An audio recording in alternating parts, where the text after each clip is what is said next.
बिस्मिल्लाहिर्रहमानिर्रहीम। अस्सलाम वालेकुम नाजरीन, welcome to my channel live with रोज़।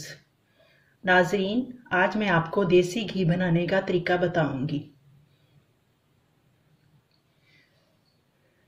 जैसा कि आप लोगों को पता है कि हर घर में तकरीबन किलो 2 किलो दूध आता ही है और हर कोई दूध को इस तरह से बॉईल करके ही इस्तेमाल करते हैं। इस तरह से दूध को मैंने बॉईल कर लिया है।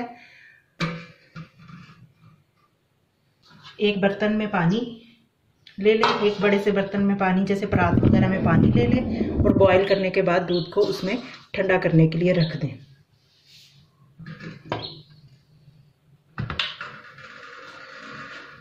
जब ये दूध ठंडा हो जाता है तो इस पर काफ़ी हद तक मलाई आ जाती है। इसको थोड़ा ठंडा करने के बाद इसको फ्रिज में भी रखा जा सकता है और इस्तेमाल करने से पहले इस पर से मलाई उतार ली जाती है, क्योंकि ये मलाई जो होती है सेहत के लिए भी अच्छी नहीं होती और बच्चे वगैरह भी इसको इतना पसंद नहीं करते। इसलिए बेहतर है कि दूध को इस्तेमाल करने से पहले उस पर से मलाई उतार ली जाए।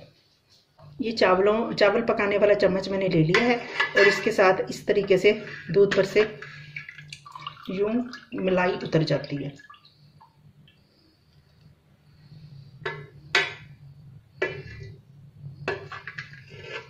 ऐसे आराम से आप मलाई उतार के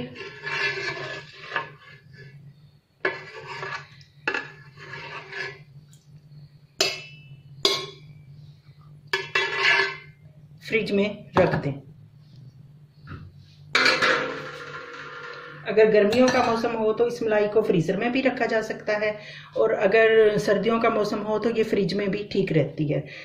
अगर दूध अच्छी क्वालिटी का हो तो काफ़ी मोटी मलाई उतर आती है, लेकिन अगर इतनी अच्छी क्वालिटी का दूध ना भी हो तो भी काफ़ी मलाई दूध पर आ ही जाती है। ख़ास तौर पे दूध को जब फ्रिज में रख दिया जाता है और 1-2 घंटे के बाद उस पर से मलाई उतारी जाती है तो मलाई की काफ़ी मोटी तह उतर आती है। तो उस मलाई को अलग करके फ्रिज में या डीप फ्रीज़र में रख दिया जाए। 10-15 दिन के बाद इतनी मलाई इकट्ठी हो जाती है कि हम उससे देसी घी तैयार कर सकते हैं। ये देखें नाजरीन, मैं भी ये मलाई को जमा करके फ्रिज में रखती रहती हूँ और इस तरह से जब 10-15 दिन के बाद ये इकट्ठी हो जाती है तो इससे देसी घी तैयार कर लेती हूँ। देसी घी तैयार करना बहुत आसान है और इसके लिए भी कोई ख़ास मेहनत नहीं करनी पड़ती। ये मलाई सारी इस कढ़ाई में उंडेल लूँगी मैं।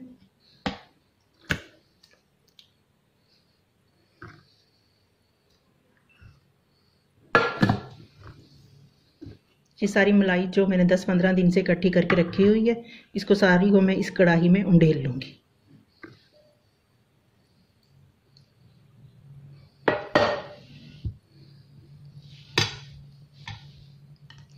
और इस तरह से यूं हाथ चला के इस मलाई का मैं मक्खन तैयार कर लूँगी। बाज़ लोग इसको ग्राइंडर में भी डाल के ग्राइंड कर लेते हैं, लेकिन मुझे वो तरीका इतना पसंद नहीं है। मैं हाथों से ही इसको यूं हाथ चलाती रहती हूँ और इसका आराम से मक्खन बन जाता है। इस मलाई का मक्खन बन जाता है आराम से।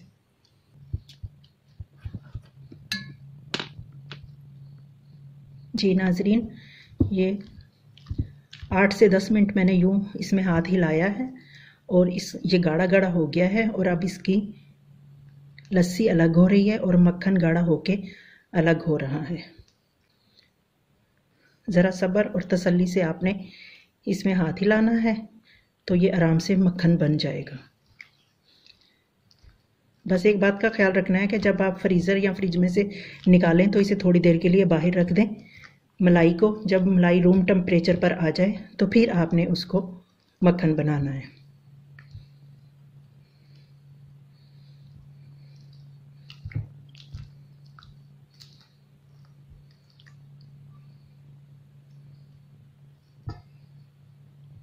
ये देखें मक्खन बनता जा रहा है और लस्सी अलग होती जा रही है।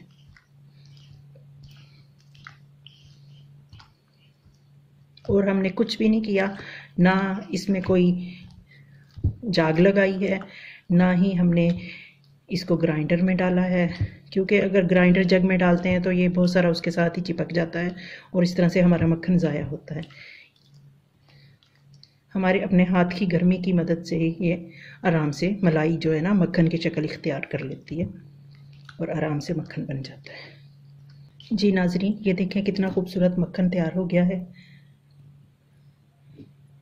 इसे हम निकाल के अलग डब्बे में डाल देंगे। वही डब्बा जिसमें हमने मलाई रखी हुई थी उसी डब्बे में हम ये मक्खन डाल देते हैं। और दूसरा बाउल जिसमें हमने मलाई रखी हुई थी, दूसरे बाउल में हम ये सारी लस्सी निकाल देते हैं। ये सारी लस्सी अलग हो चुकी है और मक्खन अलग हो चुका है।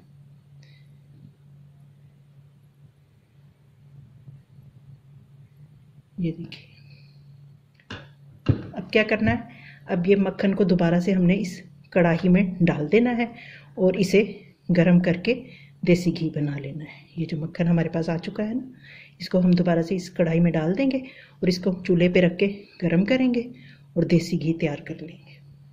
जी नाजरीन, मक्खन को हमने चूल्हे पे रख दिया है और अब वो पिघलने लग गया है। जब तक मक्खन पूरा पिघल जाए तब तक आपने चूल्हे की फ्लेम तेज़ रखनी है और इसके बाद चूल्हे को स्लो कर देना है, क्योंकि अगर आप इसको तेज़ आंच पर बनाएंगे तो फिर ये बाज़ औक़ात कढ़ाई से नीचे भी गिर सकता है, जिसकी वजह से नुकसान हो जाता है। इसलिए बेहतर है कि इसे बिल्कुल स्लो फ्लेम पर बनाया जाए। बस मक्खन के पिघलने का इंतज़ार किया जाए। जब तमाम मक्खन पिघल जाए तो फिर इसको स्लो कर दिया जाए। फिर ये आहिस्ता आहिस्ता पकता रहता है और इसका देसी घी तैयार हो जाता है।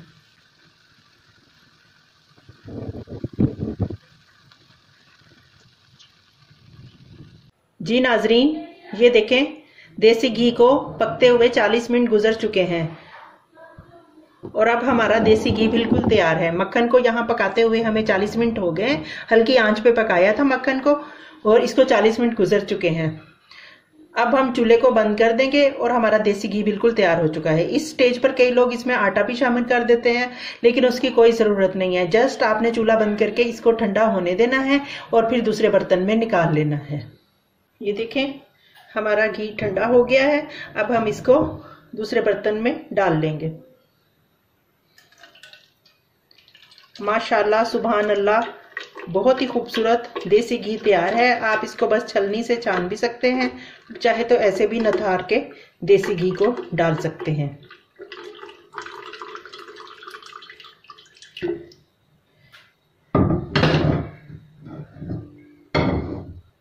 अब जैसा कि आपने देखा है कि हमारा 1 रुपया भी खर्च नहीं हुआ, लेकिन हमारा ये पाव से लेके 1.5 पाव, तकरीबन आधा किलो तक हमारा देसी घी तैयार हो चुका है।